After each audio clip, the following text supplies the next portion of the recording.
Well, hey there. Welcome to Jolly Collie's Holiday Follies. I wasn't sure whether or not I was going to do another one of these.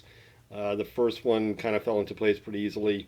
All those corny little, gimmicks and props and so forth. It was fun. I enjoyed that. I didn't want to make it, repetitious. I didn't want to do a crappy one. So I started thinking of things that I could do differently. So one of the things I would do differently is not try to promote one of the best breweries in the Poconos.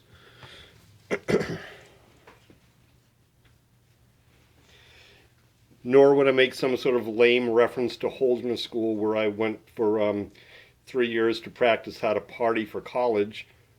But maybe I'll show that.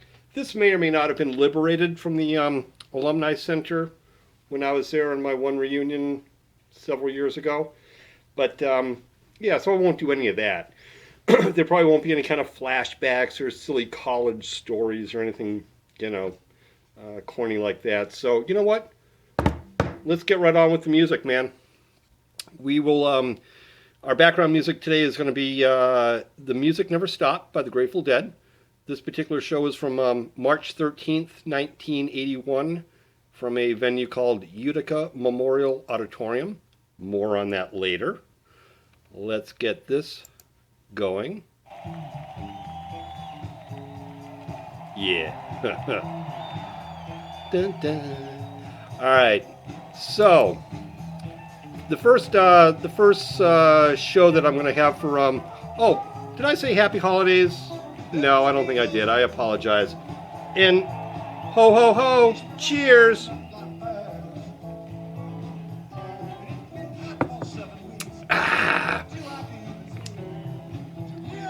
Dogfish Head, great beer. So the first show that I'm putting on today is going to be from 2004 spring, a band called Assembly of Dust. My brother turned me on to them. He saw them open up for Rat Dog at Waterville Valley Ski Area in Waterville Valley, New Hampshire. He was very impressed by the band. He said, "Hey Jody, you got to look this band up, try to find them, get some of their music." So I went to their website. I bought their one and only CD. I was looking on their forum, and there was this guy. His name is Mike Stearns, and his deal was if you send him 5 stamps, he'll send you 5 live CDs. I said, okay, I'll bite. Sent him 5 stamps. Not only did I get the 5 CDs back, excuse me, he put in some bonus CDs from some local festivals back east, Wormtown, Gathering of the Vibes, and a bunch of great local bands. I was going through sort of a musical funk. Nothing was out that I liked. No bands were getting my interest. But this Assembly of Dust, they really did it for me. He also pointed me in the direction of archive.org, which is a legitimate website for kind of file sharing and downloading. And I saw all these bands that were there. Grateful Dead had literally every show imaginable that they've ever played was hosted on the site. And so I felt, you know what? I got all this live music available. I need to learn how to download. So again, this is 2004. So I go out and I buy a CD drive because my computer didn't have one, so I could burn and play discs. I got some downloading software, threw that all on the computer, all pumped up. Well, my Windows 98 operating system wouldn't quite run either the software or the hardware. So the next weekend I go out, I get Windows XP. That should power it. Load Windows XP, but I couldn't load it because I didn't have enough memory or RAM or something. So I had to wait another weekend. I went out and I bought some extra memory or RAM sticks or something, put them in my tower.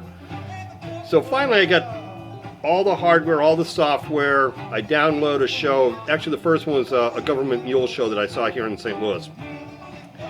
So I download the files, copy them to the discs, put them in the car for the ride to work on Monday, slap those bad boys in, nothing.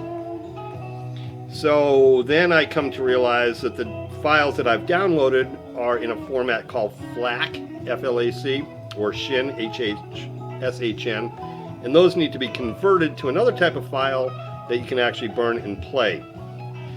So I was getting in pretty far over my head technology-wise here with the computer, but eventually I muscled my way through. I learned how to increase my download speed by opening ports in my computer. Not bad for a fucking dinosaur, I'll tell you. So, first things first, I downloaded the handful of shows, dead shows, that I had seen. I got to hear the first show that I ever went to, which was May 7th in Boston, May 7th, May 7th, I guess, 1977, Boston. Wicked show. I wish I knew then what I knew now about what I was actually seeing. I also downloaded this Utica show, which, as I like to say, was the first time that I had heard the show again. And I say that from a standpoint that I don't really remember very much of that evening, which kind of leads me to, you guys, you all saw Wayne's World in the flashback, like that. Do that for me for just a second, okay? Because we're having a little bit of a flashback here. I got the music never stopped. I got a little thing going. Okay, you with me? Okay, hold on right there. Okay. Still going. Yep, Listen to that dead show, baby. Hold on.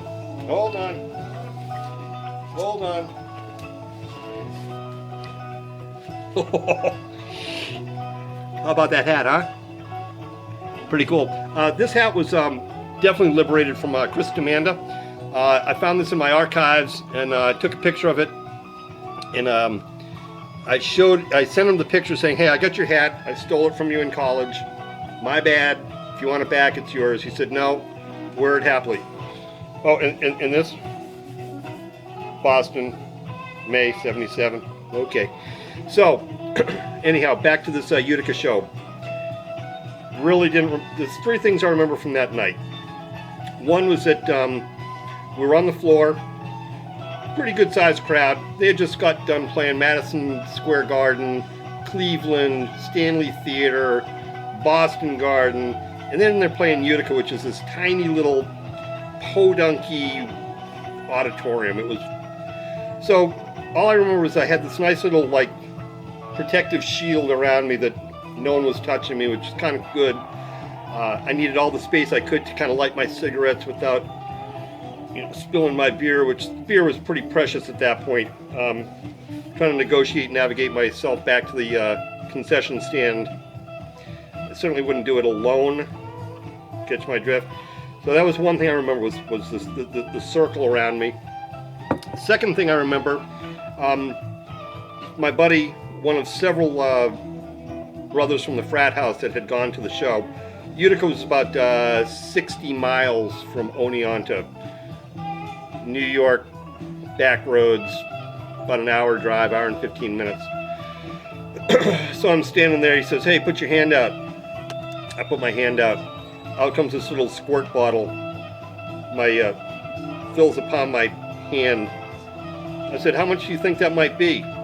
I'm assuming it's, water. He says something to the extent, it's just enough. Why should I argue with such sage advice as it's just enough? So, in that goes, that's the second thing I remember. First, circle of ring of fire. Second, palmful. Third was actually at the frat house after the show. While the show was going on, it was snowing like a motherfucker. So we get out of the show, all the cars are covered, roads are terrible. Apparently we get back fine because I'm here. So every 10, 15, 20 minutes another carload would come in. Cheers, woohoo, another group made it, yeah, everybody's back safe. Well, the last car, they actually went off the road into a farmer's field. They went to his house to call for help, get a tow truck. He says, boys, I got this.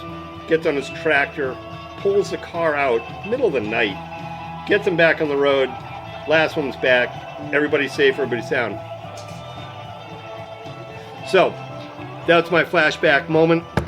Hope you enjoyed. The rest of the show, Grateful Dead from summer of '89 in Alpine Valley. They always seem to play great up there. I guess those natural outdoor amphitheaters like Red Rocks really got their juices flowing, because they come out of the gates just smoking. And then the last show is going to be Rolling Stones. Same venue, Alpine Valley, same year, '89, a couple months later. That rounds it out. Can time this with the music. Have a great holiday. Take care. Love y'all.